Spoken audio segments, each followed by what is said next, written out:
Imagine it's the year 260 AD.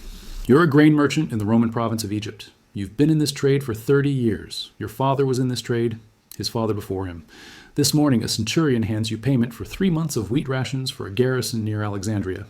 You look at the coins, silver denarii, the official currency of the Roman Empire. But something is wrong. You've been handling these coins your entire life. You know their weight, their color, their ring when they hit the table. These coins are lighter. They're darker. When you scratch the edge, you see it. A thin silver wash over base metal. You don't say anything. You know better than to question imperial currency to an imperial soldier. But when the centurion leaves, you walk to the back room. You pull out a strongbox. Inside are coins from your grandfather's time. You place them side by side.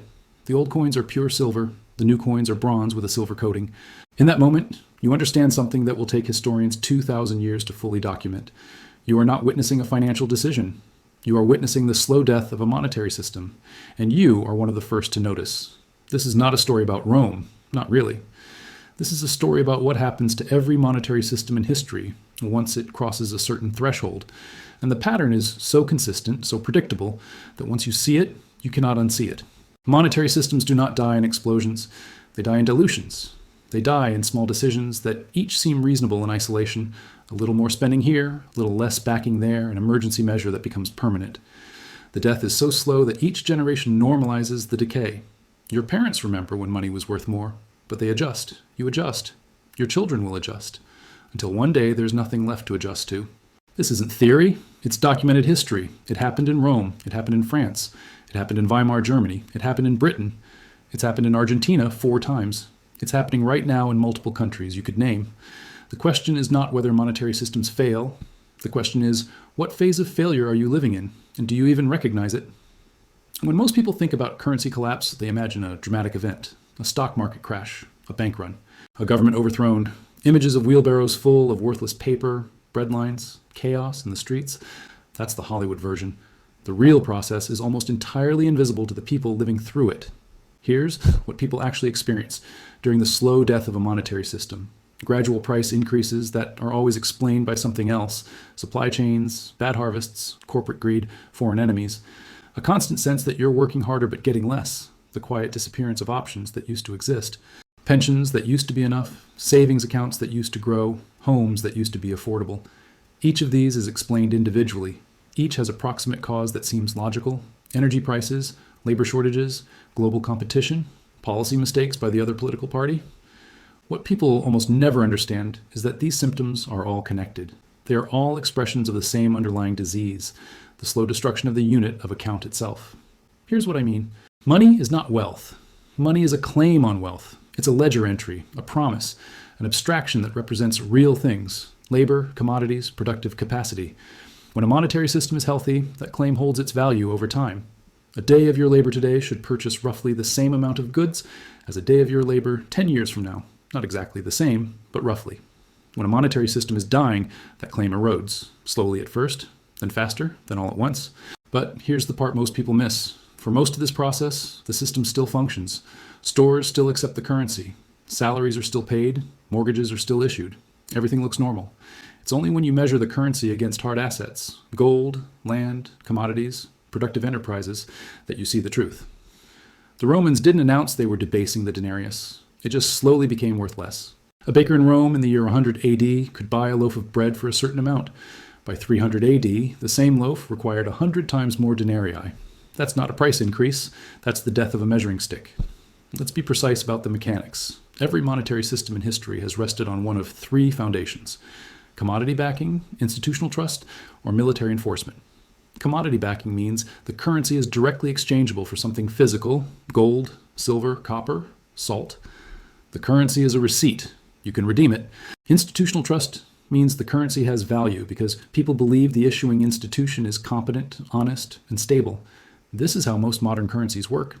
You accept dollars, not because you can exchange them for gold, but because you trust the United States Federal Reserve and Treasury to manage the money supply responsibly. Military enforcement means the currency has value because you're required to pay taxes in it, and if you don't pay taxes, people with guns come to your house. This is the legal tender system. You must accept the currency because the law says so. Most modern currencies rely on all 3 to some degree, but the balance has shifted dramatically over the past century. Commodity backing has been almost entirely eliminated. Institutional trust is doing most of the work. Military enforcement handles the edges. Now here's the key insight. When a monetary system begins to die, the first foundation to erode is commodity backing. This has already happened in most of the world. The last major currency to be backed by gold was the US dollar, and that ended in 1971. The second foundation to erode is institutional trust. This is what we're watching now in multiple countries. Trust doesn't disappear overnight. It degrades in increments. A scandal here, an unexplained policy there. Inflation numbers that don't match lived experience. Official statistics that seem designed to obscure rather than inform. By the time the public loses trust in the institution, the currency is already doomed. But here's the trap. Losing trust is not the same as having an alternative. People continue to use a currency they don't trust because they have no choice. That's where military enforcement takes over. The late Roman Empire didn't convince people the denarius was valuable. It forced them to accept it. Tax collectors demanded it. Soldiers were paid in it. Refusing it was a crime. This works for a while, sometimes for decades. But eventually, parallel systems emerge. Barter, foreign currencies, commodities, black markets. The official currency becomes a fiction that everyone pretends to believe in public while ignoring in private. That's the pattern. From commodity backing to institutional trust to military enforcement to fiction. And the transition between each phase is almost never acknowledged by the issuing authority. They don't announce it. They don't admit it. They manage perceptions while the foundation crumbles. Let that sink in. Now let's examine the mechanism that drives this process. Because the death of a monetary system isn't random, it follows a specific logic. The hidden mechanism is this. Governments spend more than they collect in taxes, and they cover the difference by creating new currency. That's it. That's the entire engine of monetary death. But the details matter.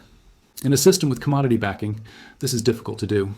If every dollar must be redeemable for a fixed amount of gold, then the government can only create dollars if it has gold to back them. The constraint is physical, but once the commodity backing is removed, once the currency is purely a function of institutional management, there is no physical limit. The only limit is political and psychological. How much new currency can be created before people notice? The answer varies by country and by era, but the pattern is consistent. First, the government faces a crisis, a war, a pandemic, an economic depression, a banking collapse. The crisis demands spending. The spending exceeds revenue. The difference is financed by borrowing. But borrowing has a cost, interest. And if the borrowing continues, the interest payments grow. Eventually, the interest on existing debt becomes a significant portion of the budget itself. At that point, the government faces a choice. Cut spending, raise taxes, or create new currency to pay the interest. Cutting spending is politically difficult. Programs have constituencies. People depend on the spending. Cutting it causes immediate visible pain to identifiable groups. Raising taxes is also politically difficult. Taxes are visible. They appear on paychecks. They trigger opposition. They can be avoided, evaded, or resisted. Creating new currency is politically easy. It's invisible in the short term. The costs are diffuse. They manifest as rising prices, which can be blamed on other factors. And by the time the public understands what's happening, the people who made the decision are often out of office. So governments choose the easy path. Not because they're evil, not because they're stupid, because the incentive structure makes any other choice almost impossible. This is the hidden mechanism. The incentive structure of democratic governance combined with fiat currency creates an irresistible pressure toward monetary expansion. This is where it breaks. Let me give you specific examples. The Roman denarius was originally 95% pure silver. By the reign of Nero in the 1st century, it had been reduced to 93.5%. Under Marcus Aurelius, to 75%. By the mid-3rd century, it contained less than 5% silver. By the reign of Diocletian, the denarius was essentially worthless bronze. This process took over 200 years. Multiple generations lived and died during the debasement. Each generation knew the currency was worth less than their parents remembered. But the decline was slow enough that life continued. People adapted. They demanded higher prices. They hoarded older coins. They found workarounds. The empire didn't collapse because of the currency. But the dying currency made everything else harder. It became difficult to maintain an army because soldiers demanded payment in goods rather than worthless coins. It became difficult to collect taxes because the taxes collected were worth less by the time they reached Rome. It became difficult to maintain infrastructure because contracts became unreliable. The currency death didn't cause the fall of Rome, but it was part of the same system failure. It was a symptom and an accelerant. Now consider France in the 18th century. The livre had been the French currency for centuries. By the 1780s, the French government faced a fiscal crisis. War debts from supporting the American Revolution, expensive court spending, a tax system that exempted the nobility and clergy. Rather than reform the tax system, which would require confronting entrenched interests, the government borrowed and borrowed and borrowed. By 1789, roughly half of all government spending went to debt service. Half. Think about what that means. For every 2 livres the French government spent, 1 went to interest payments on past borrowing. That's not a budget, that's a death spiral. The revolution that followed wasn't just about politics. It was about a fiscal system that had reached a mathematical dead end. And the revolutionary government, for all its ideological fervor, made the same mistake. It printed assignats, paper currency, backed by confiscated church lands. By 1796, the assignat had lost 99% of its value. Let me give you another example. The British pound sterling was the world's reserve currency from roughly 1815 to 1914, a century of dominance. During that period, the pound was backed by gold at a fixed rate. Britain ran trade surpluses. British banks financed global commerce. The phrase, "as good as gold," referred to British currency. Then came World War I. The war cost more than any previous conflict in history. Britain suspended gold convertibility in 1914 to finance the war. After the war, in 1925, Britain attempted to return to the gold standard at the pre-war rate. This was a catastrophic mistake. The pound was overvalued. British exports became uncompetitive. Unemployment soared. In 1931, Britain abandoned the gold standard entirely, and it never came back. By 1944, at Bretton Woods, the pound had ceded reserve currency status to the US dollar. By 1967, the pound was devalued by 14%. By 1976, Britain required an IMF bailout. This is a monetary system dying. Not in a single event, but in a series of decisions across 6 decades. Each decision made sense in isolation. Suspend convertibility to fight the war, return to gold to restore confidence, abandon gold when it proved unworkable, devalue when the peg became unsustainable, accept the IMF loan when the alternatives were worse. And yet, taken together, these decisions traced a single arc, from the world's most trusted currency to an ordinary national currency propped up by international institutions. Now, here's the question that historians rarely ask directly. Who benefits from monetary debasement? The answer is uncomfortable. The primary beneficiaries are debtors. If you owe money and the currency loses value, your debt becomes easier to repay. You borrow dollars that were worth more. You repay dollars that are worth less. The largest debtor in most modern economies is the government itself. Think about what that means. The entity that controls the currency is also the entity that benefits most from the currency losing value. This is not a conspiracy. It's a structural incentive. When the US government owes $35 trillion, a 10% reduction in the real value of the dollar effectively reduces that debt burden by $3.5 trillion. That's not a rounding error. That's more than the entire federal budget in some years. No one sits in a room and decides to steal value from savers. But the incentive structure creates pressure toward exactly that outcome. Beyond the government, other beneficiaries include anyone with large asset holdings purchased with borrowed money. Real estate developers, private equity firms, leveraged investors. If you borrowed money to buy assets, and the assets rise in nominal price while your debt stays fixed, you win. The executives of financial institutions benefit because monetary expansion requires intermediaries. Banks, investment funds, and financial advisors are the pipes through which new currency flows. They collect fees on every transaction. Early recipients of new currency benefit through what economists call the Cantillon effect. When new money is created, it doesn't enter the economy evenly. It enters through specific channels: banks, government contractors, asset markets. The first people to receive the new money can spend it before prices adjust. By the time the new money reaches ordinary workers and consumers, prices have already risen. This is a wealth transfer mechanism, and it operates constantly, invisibly, in every monetary system that creates currency faster than the economy creates value. If some people benefit, others must pay. The primary losers are savers. If you put money in a bank account or hold cash or purchase fixed income instruments, you are lending your purchasing power to someone else. If the currency loses value, you get back less purchasing power than you contributed. This is particularly devastating for retirees and pensioners, people who worked for decades, saved diligently, and expected their savings to support them in old age. These people followed the rules. They did what they were told, and they were slowly robbed by a process they couldn't see and couldn't stop. Fixed income workers also pay. If your salary is fixed or slow to adjust, and prices rise faster than your wages, your standard of living declines. This has been the experience of most American workers since the 1970s. Nominal wages have risen. Real wages, adjusted for purchasing power, have been nearly flat for 50 years. Anyone without assets pays. The defining feature of our era is the divergence between asset prices and wages. Stocks, real estate, and other assets have risen dramatically in nominal terms. Wages have not kept pace. This means that people who already own assets become wealthier, while people who need to acquire assets fall further behind. Consider housing. In 1970, the median American home cost roughly twice the median annual income. Today, it costs over 5 times the median income. That's not because homes are better, it's because the measuring stick changed. The dollar that denominates both home prices and wages has lost value, but asset prices have risen faster than wages. This creates a generational divide. People who bought homes in the 1970s and 1980s saw their wealth multiply. Their children and grandchildren face a market that seems permanently out of reach. None of this is visible if you only look at nominal numbers. Salaries seem higher than ever. Stock markets seem higher than ever. Home values seem higher than ever. But denominated in hours of labor, or in commodities, or in real purchasing power, the picture is very different. This is the slow death of a monetary system. The numbers all go up, and somehow life gets harder. Let me now name the irreversible constraint, because understanding the mechanism is not enough. You must also understand why the system cannot correct itself. The constraint is this.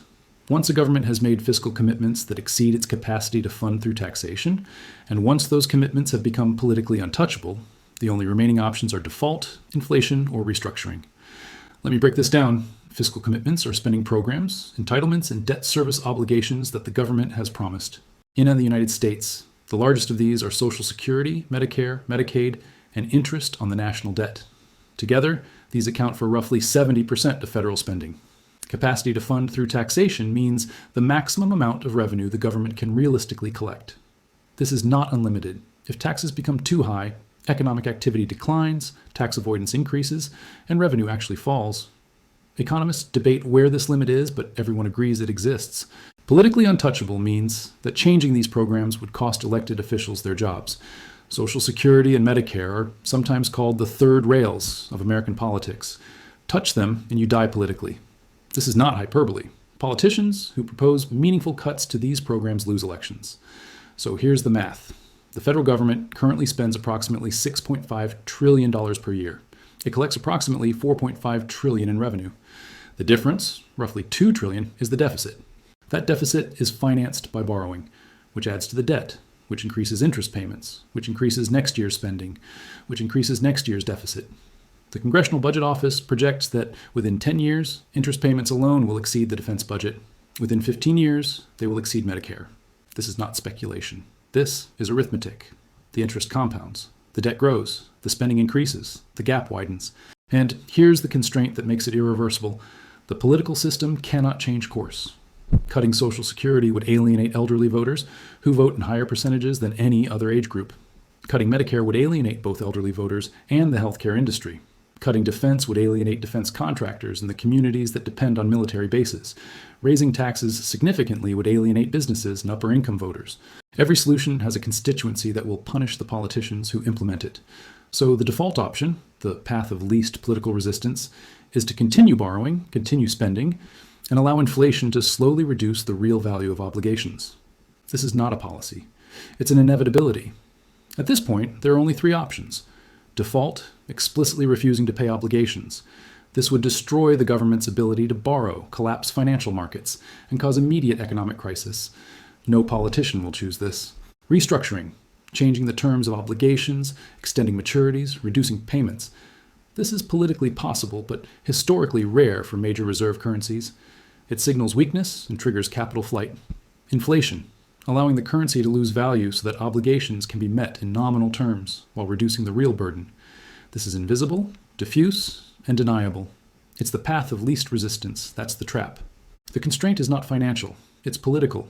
The constraint is not ignorance. It's incentives. Every actor in the system is behaving rationally according to their individual interests. And the collective result is the slow death of the monetary system. There's another dimension to this that most analyses ignore: velocity. Velocity of money refers to how quickly money changes hands.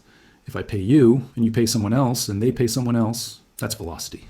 The same dollar can support multiple transactions. Here's why this matters. When people trust a currency, they spend it, they invest it, they circulate it. High velocity means the currency is actively facilitating commerce. When people begin to distrust a currency, they do one of 2 things. They spend it immediately, before it loses more value, or they convert it into something else: assets, foreign currency, commodities. In the early stages of distrust, this actually accelerates velocity. People want to get rid of the currency quickly. Prices rise, not just because there's more money, but because money is changing hands faster. This is what happened in Weimar Germany. The central bank was printing money, yes, but the hyperinflation was accelerated by velocity. Workers were paid twice a day. They ran to stores on their lunch break because prices would rise before dinner. In the late stages, velocity collapses. People refuse to hold the currency at all. They revert to barter or foreign currencies or alternative systems. The official currency becomes ceremonial. Venezuela provides a recent example. By 2018, the bolivar was losing value so fast that prices doubled every few weeks. Merchants stopped pricing goods in bolivars. They used dollars or Colombian pesos or just barter. The official currency still existed. It just stopped functioning as money. This is the end stage. When velocity collapses, the currency is dead. The government can print as much as it wants. No one cares. The abstraction has lost all connection to reality. The question for any monetary system is, where in this progression are we? There's one factor that distinguishes the US dollar from the French livre or the Roman denarius: reserve currency status. The US dollar is not just the currency of the United States. It's the currency of global trade. Oil is priced in dollars. International debts are denominated in dollars. Central banks around the world hold dollars as reserves. This creates what economists call exorbitant privilege. The United States can borrow at lower rates than other countries because demand for dollars is constant. It can run trade deficits indefinitely because other countries need dollars for their own commerce. But this privilege is not permanent. The British pound had reserve currency status for a century. Then it didn't. The Dutch guilder had reserve currency status in the 17th century. Then it didn't. Every reserve currency in history has eventually lost that status. The average lifespan appears to be roughly 80 to 100 years. The dollar has been the dominant reserve currency since 1944. That's 80 years. This doesn't mean the dollar will lose reserve status next year, or in 10 years.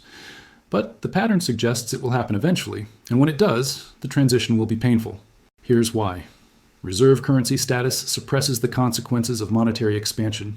Other countries absorb dollars, they hold them, they recycle them into American bonds.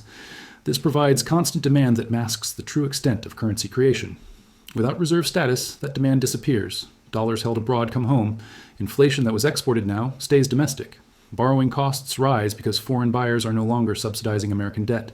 The transition from reserve currency to ordinary currency has historically been associated with severe economic adjustment, often spanning decades.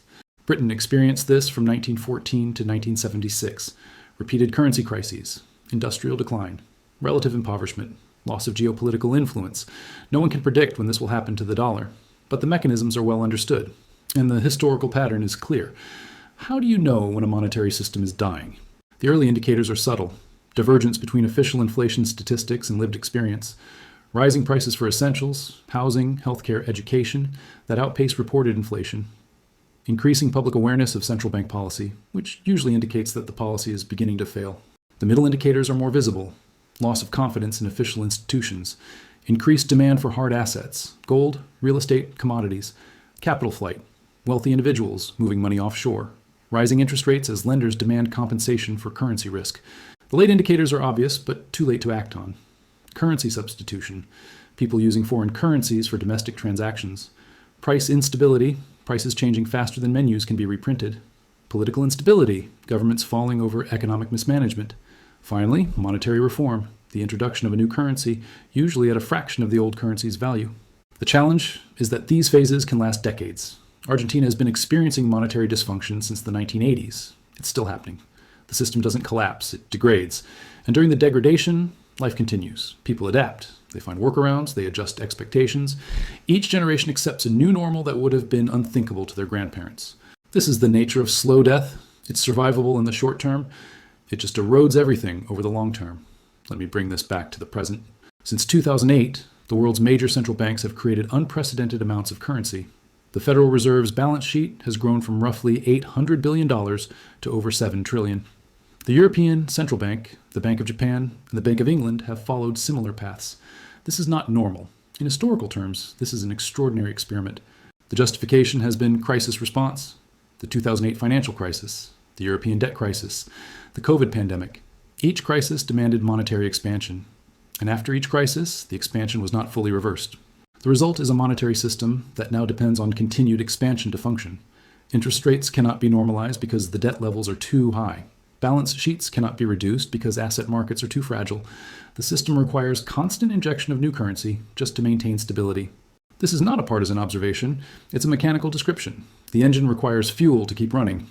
Cutting off the fuel causes the engine to stall, but the fuel itself is causing damage. Asset prices have become disconnected from underlying value. Housing costs absorb ever larger shares of household income. Inequality has reached levels not seen since the Gilded Age. These are not separate problems. They are manifestations of the same underlying dynamic, a monetary system that has crossed the threshold from sustainable to self-consuming. What do governments do when they recognize that a monetary system is dying? Historically, there are a few common responses. First, denial. Officials insist that inflation is transitory, that debt levels are sustainable, that the currency is strong. This phase can last a long time until it can't. Second, scapegoating. Blame is assigned to speculators, hoarders, foreign enemies, or domestic opponents. Price controls are sometimes implemented, which worsen shortages and drive commerce underground. Third, reform attempts. New policies are announced with great fanfare. Austerity programs, currency pegs, stabilization funds. These sometimes work temporarily, but if the underlying fiscal arithmetic hasn't changed, the reforms eventually fail. Fourth, regime change. Either the government falls, or it implements a new currency. Sometimes both. This is the reset. The old currency is replaced at a fraction of its former value. Savings are wiped out. Debts are restructured. The cycle begins again. This pattern has repeated in country after country. Argentina, Germany, Zimbabwe, Venezuela, Brazil, Russia, Turkey. The details differ. The trajectory is the same. The question that remains is whether large reserve currencies, the dollar, the euro, the yen, can experience the same trajectory. Historically, they always have. The only question is timing. Let me leave you with this. In 1923, a German economist named Karl Helfferich testified before the Reichstag about the hyperinflation that was destroying the German economy. He was asked how it happened. His answer is still quoted today. He said, in effect, that each step seemed necessary at the time. Each decision was made by reasonable people responding to genuine crises. No one intended to destroy the currency. It simply happened, one decision at a time. That's how monetary systems die. Not through malice, through momentum. Not through conspiracy, through incentives. Not through stupidity, through the accumulated weight of individually rational choices that are collectively catastrophic. The Roman merchant in 260 AD didn't have a word for what he was witnessing, but he knew something was wrong. The coins were lighter, the trust was eroding, the empire was rotting from the inside. He didn't know how long it would take, neither do we. But the pattern is clear, the mechanisms are understood, the precedents are documented. The question isn't whether this system will end. The question is what comes after, and whether you'll recognize the end when it comes. Because if history is any guide, most people won't. They'll adjust, they'll normalize, they'll wonder why life seems harder, why things seem more expensive, why the future seems less certain than it used to be. And the answer will be there, in the coins, in the prices, in the numbers that don't quite add up. Waiting to be seen. This is historical and educational analysis, not financial or investment advice. This channel exists to study the autopsies before they repeat. If this lens was useful, subscribe.